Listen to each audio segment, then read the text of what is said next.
শেখ হাসিনার নির্দেশে হেলিকপ্টার থেকে গুলি চালানোর প্রমাণ। জুলাই মাসে ছাত্রদের নেতৃত্বে চলমান আন্দোলন দমনের জন্য হেলিকপ্টার থেকে গুলি চালানোর ঘটনা প্রমাণিত হয়েছে বলে দাবি করেছেন দুই সাংবাদিক। শনিবার ৮ই মার্চ সামাজিক যোগাযোগ মাধ্যম ফেসবুকে পৃথক পৃথক পোস্টের মাধ্যমে তারা তাদের হাতে থাকা প্রমাণ উপস্থাপন করেছেন। এই দুই সাংবাদিকের একজন ভিডিও ফুটেজের মাধ্যমে গুলির প্রমাণ দিয়েছেন, অন্যজন স্থির চিত্র প্রকাশ করেছেন।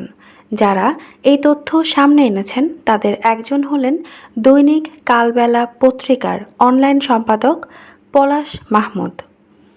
তিনি একটি ৪৪ সেকেন্ডের ভিডিও প্রকাশ করেন, যেখানে স্পষ্ট দেখা যায় র্যাপিড অ্যাকশন ব্যাটালিয়ন অর্থাৎ র্যাব এর একটি হেলিকপ্টার আকাশে উড়ে যাচ্ছে এবং সেখান থেকে নিচে গুলিবর্ষণ করা হচ্ছে। ভিডিওটি ১৯ জুলাই ধারণ করা হয়েছে বলে দাবি করেছেন পলাশ মাহমুদ। তিনি পোস্টে লিখেছেন, যুদ্ধক্ষেত্র ছাড়া আর কোথাও কি আপনি দেখেছেন যেখানে হেলিকপ্টার থেকে গুলি ছোড়া হচ্ছে? তিনি আরও বলেছেন, গত ১৯ জুলাই ঢাকায় ছাত্রদের উপর এভাবেই গুলি, বোমা ও গ্রেনেড নিক্ষেপ করা হয়েছিল।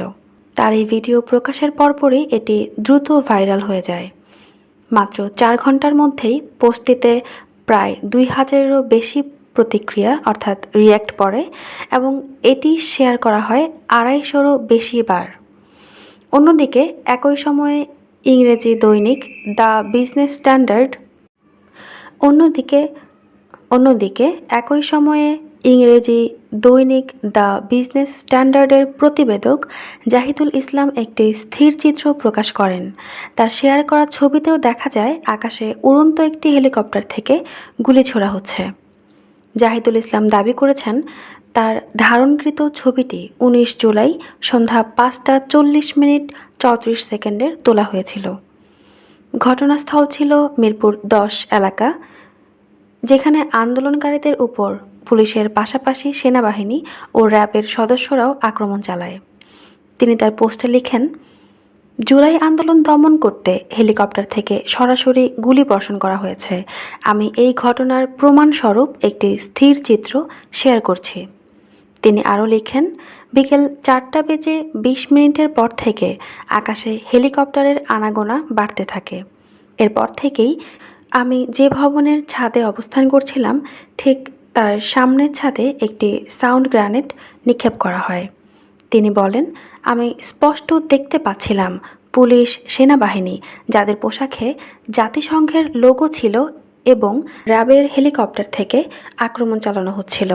হেলিকপ্টারের দুই পাশের দরজা খোলা ছিল, যেখান থেকে অস্ত্রধারীরা কখনো দাঁড়িয়ে কখনো বা বসে গুলি চালাচ্ছিলেন। জাহিদুল ইসলাম আরও উল্লেখ করেন, যখন রাস্তায় পুলিশ আন্দোলনকারীদের দমন করতে ব্যর্থ হচ্ছিল তখন হেলিকপ্টার থেকে আক্রমণের মাত্রা বাড়িয়ে দেওয়া হয়। সন্ধ্যার দিকে পরিস্থিতি এতটাই উত্তপ্ত হয়ে ওঠে যে আমরা ছাদে দাঁড়িয়েও টিকতে পারছিলাম না।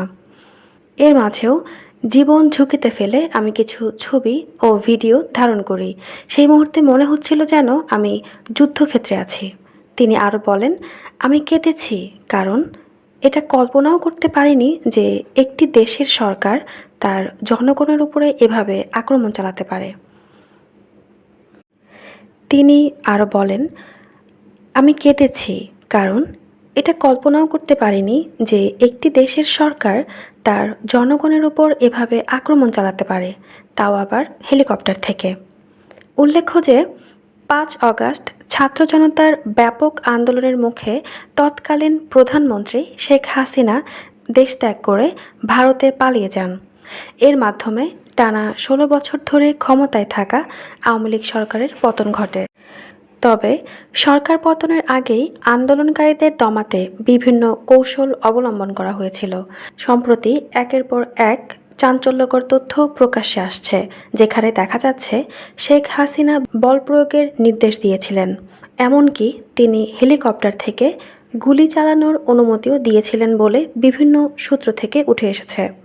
জাতিসংঘের মানবাধিকার বিষয়ক হাই কমিশনের এক প্রতিবেদনে বলা হয়েছে, আন্দোলন দমন করতে শেখ হাসিনা সরাসরি নির্বিচার গুলির নির্দেশ দেন। এবং তার তদারকিতেই বিভিন্ন অভিযান চালিত হয়। সম্প্রতি বিভিন্ন অডিও ফাঁস হচ্ছে, যেখানে শোনা যাচ্ছে শেখ হাসিনা তার দলীয় নেতাকর্মীদের আন্দোলনকারীদের দমাতে কঠোর হতে বলেছেন। এসব ফাঁস হওয়া অডিওতে স্পষ্ট নির্দেশের কথা উঠে এসেছে, যেখানে বলা হচ্ছে, প্রাণঘাতী অস্ত্র ব্যবহার করো, হেলিকপ্টার থেকে গুলি চালাও। এদিকে আন্দোলনের সময় নিহত ও আহতদের সংখ্যা নিয়ে আনুষ্ঠানিক কোনো তথ্য প্রকাশ না করা হলেও মানবাধিকার সংস্থাগুলোর দাবি, শত শত মানুষ এই দমন নীতির শিকার হয়েছেন। সরকারের কঠোর দমননীতি সত্ত্বেও জনরোষ দমন করা সম্ভব হয়নি এবং শেষ পর্যন্ত গণ অভ্যুত্থানের মাধ্যমে শেখ হাসিনাকে দেশ ছাড়তে বাধ্য করা হয়। এই ঘটনাগুলোর বিভিন্ন দিক থেকে বিশ্লেষণ করলে স্পষ্ট হয় যে জনগণের ক্ষোভ এবং প্রতিরোধের মুখে এক নায়কতান্ত্রিক শাসন ব্যবস্থা টিকিয়ে রাখা সম্ভব হয়নি। কিন্তু আন্দোলন দমনে ব্যবহৃত নিষ্ঠুর কৌশলগুলো অবশ্যই ইতিহাসের পাতায় কালো অধ্যায় হিসেবে চিরকাল থেকে যাবে।